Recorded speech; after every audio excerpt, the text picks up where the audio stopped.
How's it going, everybody? So, today we're going to be talking about the magician, and first we're going to start with the Kabbalah.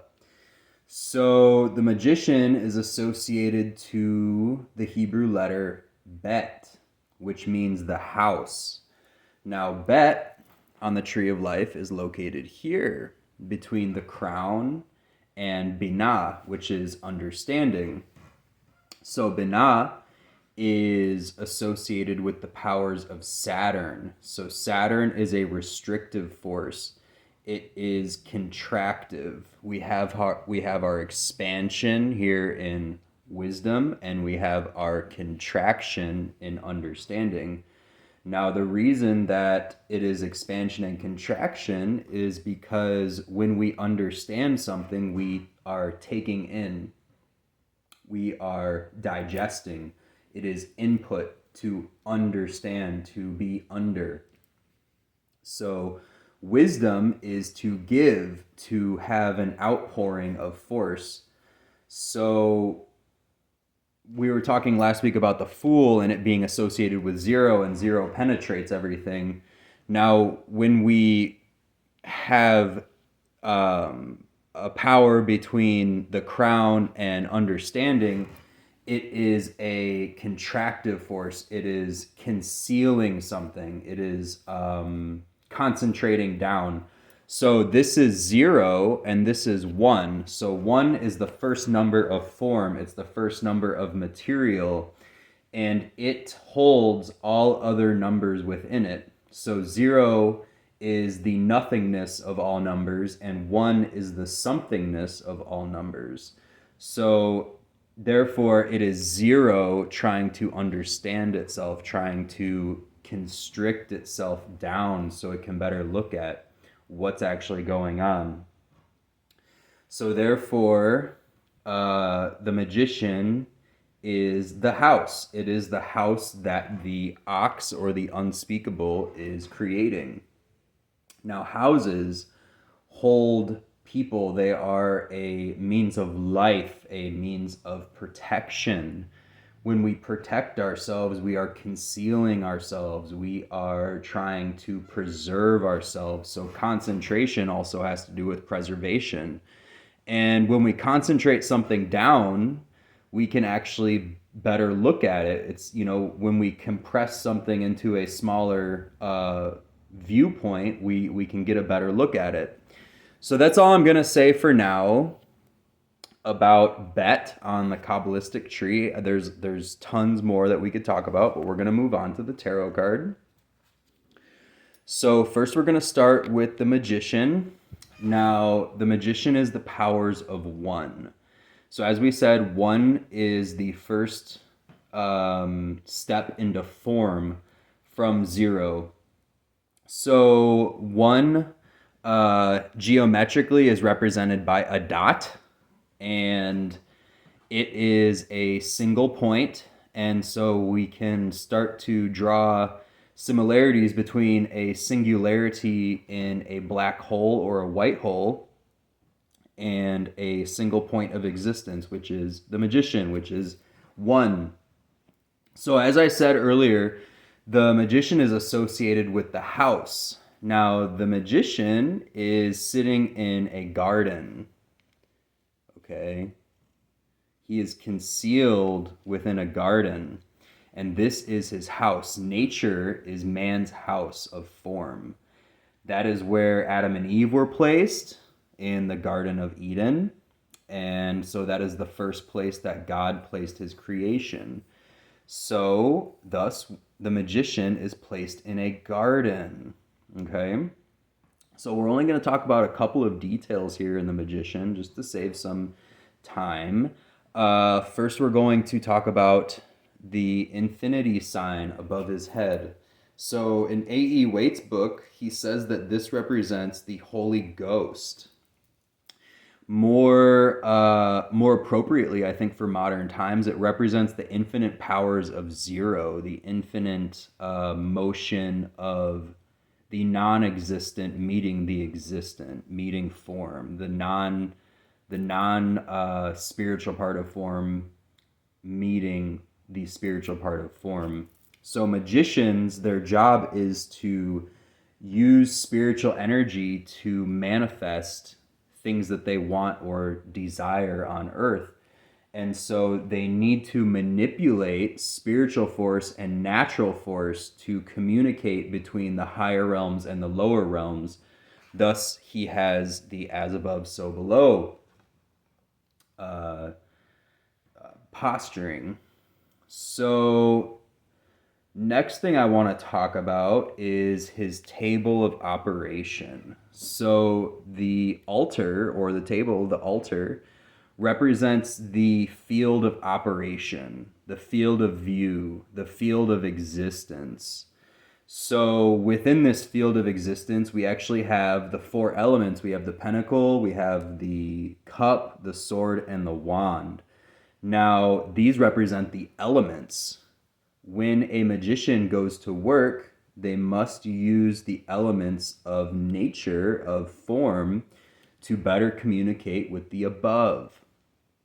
Now, what is happening is the magician is taking the powers of below and sending it to the above.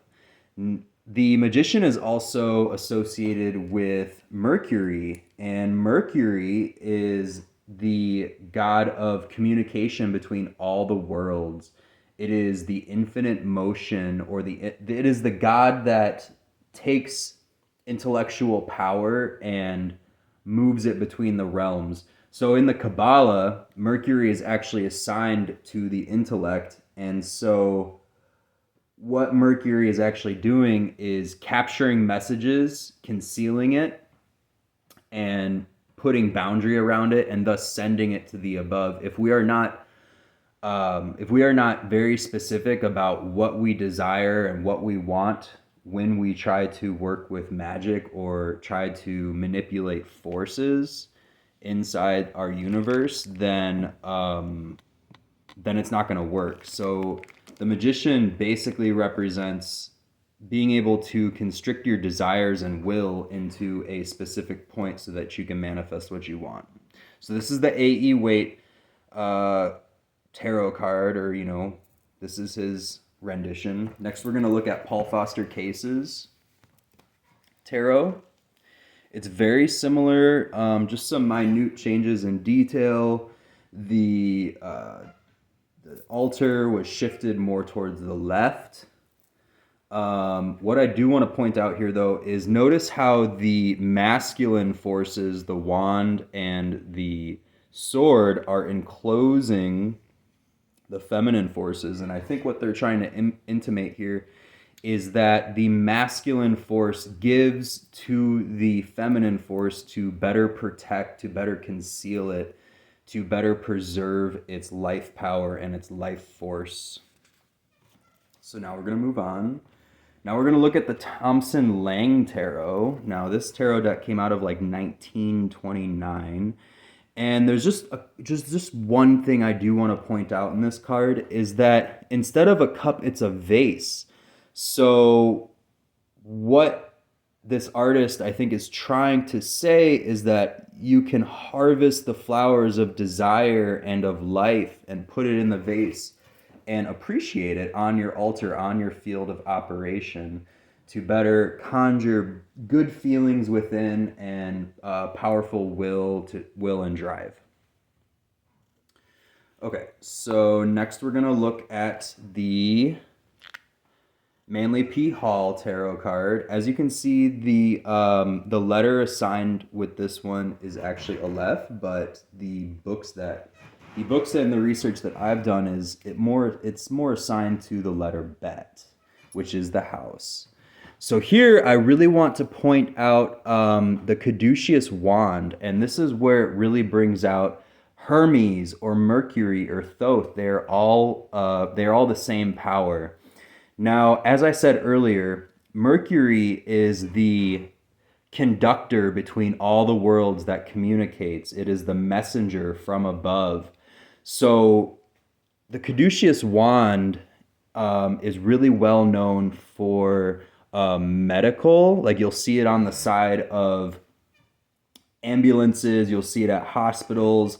Now, what it's actually intimating is a binding. So when you go to the hospital or you get into an ambulance, they're like, okay, we're going to patch you up, we're going to give you stitches, we're going to piece you back together. So what's happening is it's binding your health back together. Thus, we have the snakes intertwining. They're weaving together like health, like a person that's sick or suffering, and you're binding them back to health. You're bringing them back to life. And thus, you are preserving their message of life. You're preserving their will to live. So what is happening here is the powers of Mercury are capturing that person's message, capturing that person's health.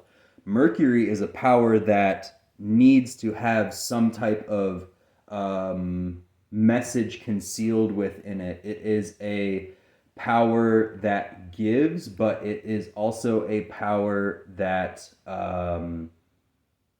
that contracts. It has something concealed within it. So it is almost like a vortex. It's a vortex power. It takes it in and sends it up or down. So therefore, it's a contractive force. It's a force that conceals. It takes it in and sends it elsewhere. Next, we're going to look at the Aleister Crowley card. So here we really have the Mercury intimated. So what's going on here is in mathematics, the lines represent, in mathematics and physics, they have graphs that represent time and space, and this is how they figure out singularities of black holes and how things come into form. So what Mr. Crowley is intimating here is that this is the field of existence, and Mercury is working up and down through the field of existence, and here is the above, and the dove is symbolized as the Holy Ghost, and here we have the caduceus wand, and here are all the elements, and Mercury is moving up and down within the field of existence, and it's capturing the messages and sending them up. So Mercury on the tree of life sits under understanding. It is associated to Hod, okay? And Hod takes a message, so it contracts a message and it sends it up. So this is what's going on here. We could talk more about it, but we're going to move on.